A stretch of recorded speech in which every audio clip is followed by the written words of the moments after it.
ഒരു ശനിയാഴ്ച രാവിലെ ഞങ്ങൾ രണ്ടും വെറുതെ കടന്നുകൊണ്ടിരുന്നപ്പോൾ ഞങ്ങൾക്കൊരു കോള്, സമൂസ കഴിക്കാൻ പോയാലും വൈനോട്ട്. പക്ഷേ യൂണിവേഴ്സിറ്റിയുടെ പുറത്തുള്ള കടകളും അടുത്തുള്ള കടകളും നമ്മുടെ എന്താണ് സ്റ്റാൻഡേർഡിന് ഒത്തതല്ലാത്തതുകൊണ്ട് ഞങ്ങൾ 45 മിനിറ്റ് ബസ്സിൽ പോയി യാത്ര ചെയ്ത് അവിടുത്തെ ഏതോ ഒരു സമൂസ കടയിൽ പോയി സമൂസ കഴിക്കാൻ വിചാരിക്കും.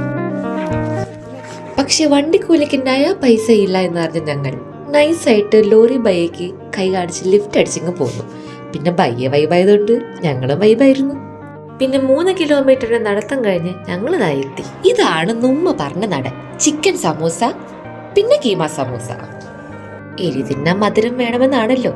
പിന്നെ അവിടുത്തെ സ്വീറ്റ്സ് കണ്ട് വെള്ളമിറക്കി കുറച്ച് ജിലേബിയൊക്കെ തട്ടിവിട്ട് എങ്ങോട്ട് പോകണമെന്ന് ഐഡിയ ഇല്ലാതെ ഗൂഗിൾ മാപ്സ് ഒക്കെ നോക്കി വായും പിടിച്ച് നിന്ന് വളരെ സാഹസികമായിട്ട് ഓട്ടോയിൽ യാത്രയൊക്കെ ചെയ്ത് ലാസ്റ്റ് ബസ് കിട്ടാൻ വേണ്ടി മരണപ്പാച്ചിൽ പാഞ്ഞു എങ്ങനെയൊക്കെയോ ബസ്സിൽ ഓടിക്കേറി ഞങ്ങൾ യാത്ര അവസാനിപ്പിച്ചു.